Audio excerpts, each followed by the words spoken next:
The Centers for Medicare and Medicaid Services has a new administrator. Bipartisan committee leaders request a visit from Secretary Kennedy. And the Senate adopts a new budget blueprint in their pursuit of reconciliation. For the week of April 7th, 2025. From Capitol Hill in Washington, D.C., this is Health on the Hill, brought to you by Heart Health Strategies. I'm Matt Duckworth. We've also been focused on the agenda the President and Republicans were elected to deliver.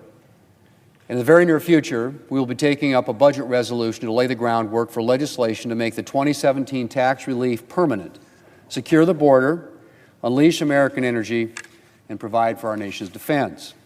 And all of that will be accompanied by substantial savings measures. Kicking off this week's episode with news from Capitol Hill, where the Senate passed a budget resolution early Saturday morning, a critical step in the reconciliation process that Republicans hope to use to advance President Donald Trump's legislative agenda. The measure was adopted in a 51-48 vote, following a lengthy series of votes on amendments known as a vote-a-rama.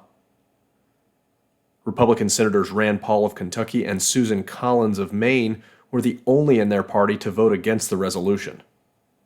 For the reconciliation process to proceed, a unified budget resolution must first be adopted by the House of Representatives. The House approved its own budget resolution in February that called for $880 billion in savings over the next decade to come from the Energy and Commerce Committee, likely necessitating deep cuts to the Medicaid program. The possibility of such cuts has received bipartisan pushback in the Senate. During the Senate vote-a-rama, the chamber adopted an amendment from Senator Dan Sullivan, a Republican from Alaska, to strengthen and improve Medicaid for the most vulnerable populations and extend the life of the Federal Hospital Insurance Trust Fund. The amendment was agreed to along party lines, with Democrats arguing that the failure to define, quote, most vulnerable populations, unquote, continues to leave the door open for cuts to the Medicaid program. House Republican leadership told their members that they will proceed with a vote on the Senate budget blueprint this week, despite apparent opposition from some fiscal conservatives. The Senate plan contains lower spending cut targets and would allow for more tax cuts that are not fully paid for in comparison to the House's original framework. Republicans can only lose 3 members on a party line vote if all members of the chamber are present and voting.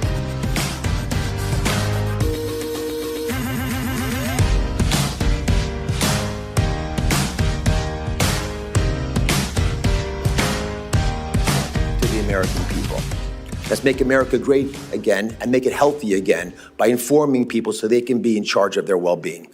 Second, we should incentivize doctors and all healthcare providers to optimize care, but we have to do that with real-time information while they're taking care of patients and within their workflow. Artificial intelligence... That was the voice of Dr. Mehmet Oz, who last week was confirmed by the United States Senate to be the next administrator of the Centers for Medicare and Medicaid Services in a 53-45 party line vote.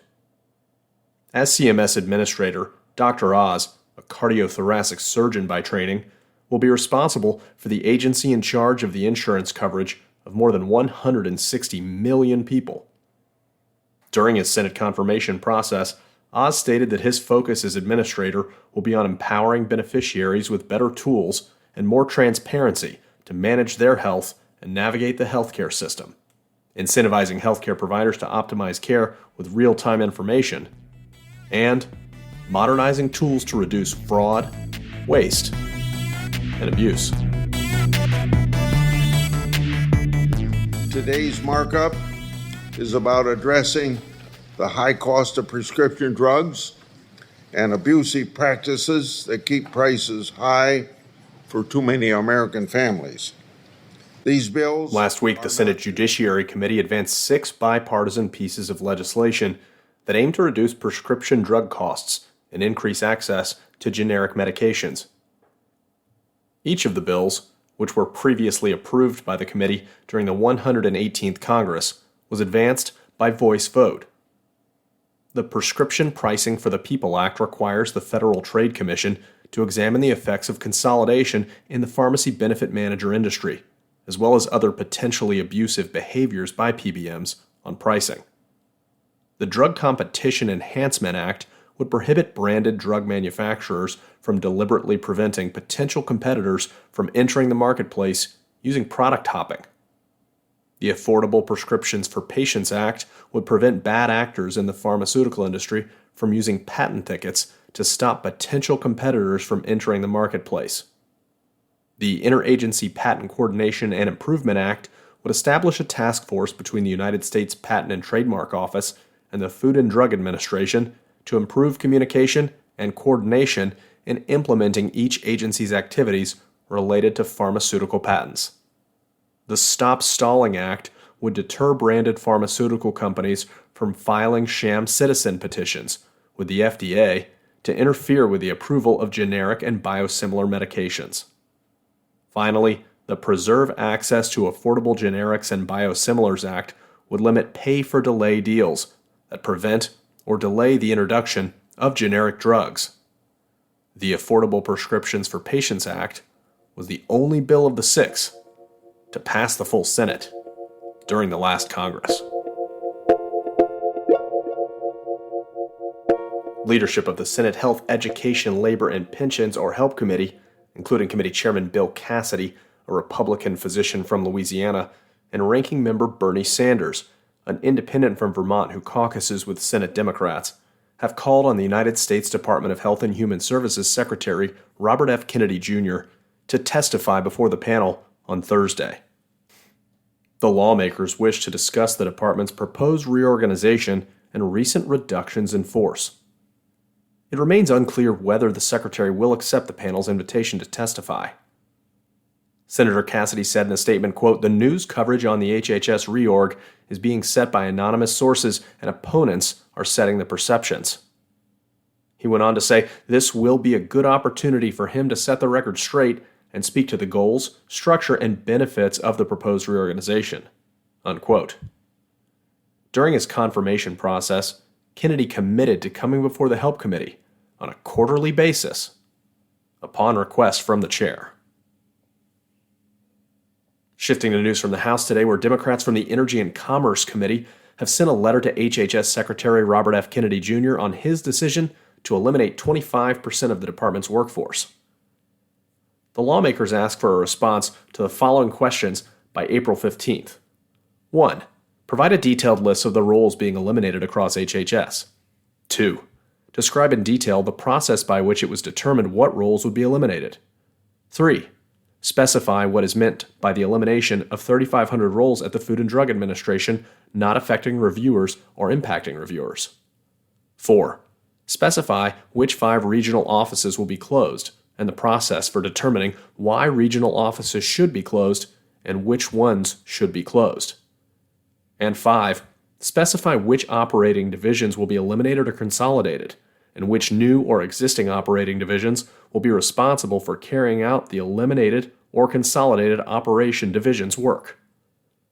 The letter was signed by Ranking Member Frank Pallone, a Democrat from New Jersey, Health Subcommittee Ranking Member Diana DeGette, a Democrat from Colorado, and Oversight and Investigation Subcommittee Ranking Member Yvette Clarke, a Democrat from New York. Staff from HHS are scheduled to brief the House Energy and Commerce Committee on the HHS restructuring this week. More news today, where a group of Senate Democrats led by Senator Elizabeth Warren of Massachusetts have sent a letter to the Trump administration highlighting the need to rein in waste, fraud, and abuse in the Medicare Advantage program. The letter points out that the Medicare Advantage program has continuously cost more than traditional Medicare without improving health outcomes, and it argues that Medicare Advantage program spending endangers the solvency of the Medicare trust funds. The lawmakers urge the Centers for Medicare and Medicaid Services to eliminate waste, fraud, and abuse from overpayments by improving risk adjustment calculations in the proposed 2026 Medicare Advantage rate notice and strictly enforcing the overpayment regulations for Medicare Advantage organizations outlined in the 2025 Medicare Physician Fee Schedule rule. strengthen enforcement against Medicare Advantage insurers that illegally deny care, address additional barriers to care, and finally, enact reforms to reduce disparities in care. Would the senator yield for a question? Chuck Schumer, it's the only time in my life I can tell you no. I just want to tell you a question. Do you know you have just broken the record? Do you know how proud this caucus is of you? Do you know how proud America is of you?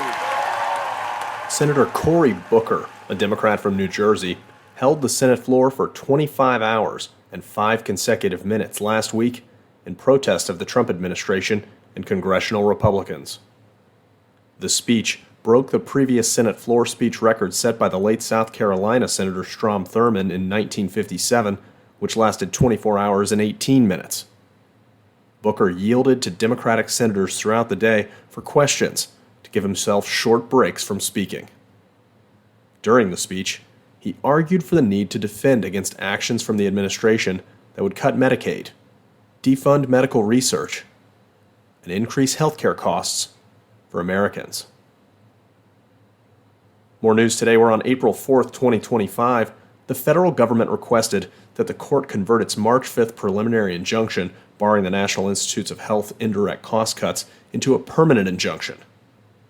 In their motion for conversion, the NIH noted that it hoped to expedite its ability to appeal to the First Circuit Court of Appeals on the case's merits once a final judgment was entered.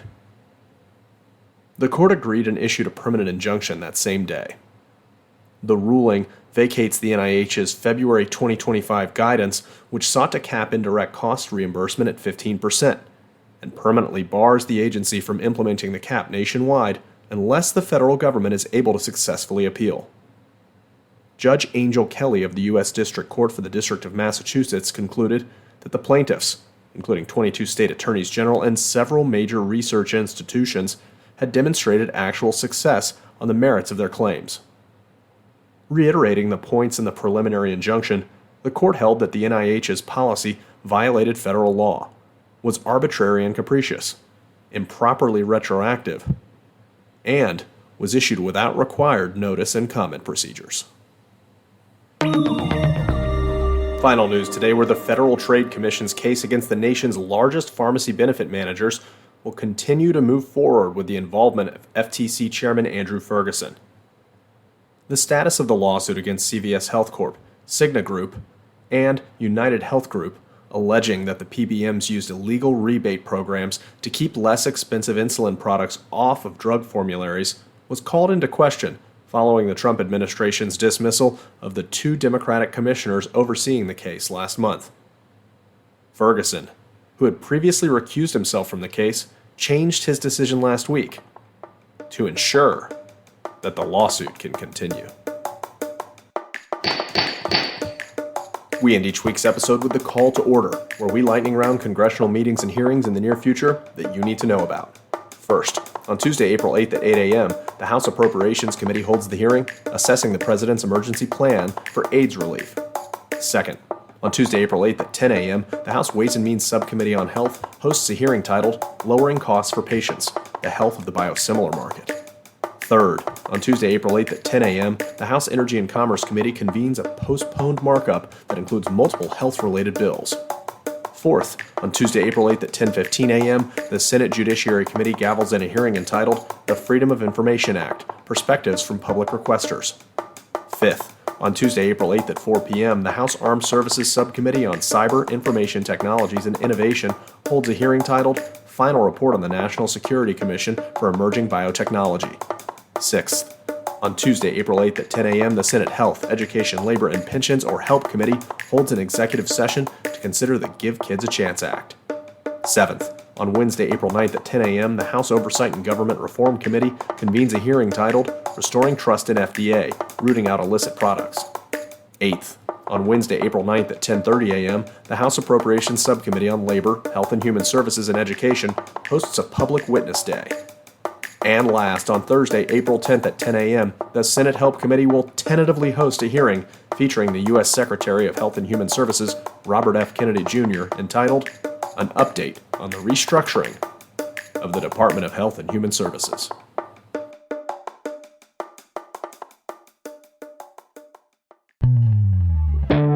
Thanks again for tuning into this week's episode of Health on the Hill, brought to you by Heart Health Strategies. For more information on this week's healthcare happenings in the administration and on Capitol Hill, you can visit our website at hhs.com and click on the news section at the top of the page. You can subscribe anywhere you get your podcasts, including Apple Podcasts, Spotify, YouTube, and SoundCloud. Did we miss a story you wanted to hear this week? If so, email me at mduckworth@hhs.com, and we may include it in our next episode. Have a great week, and stay healthy.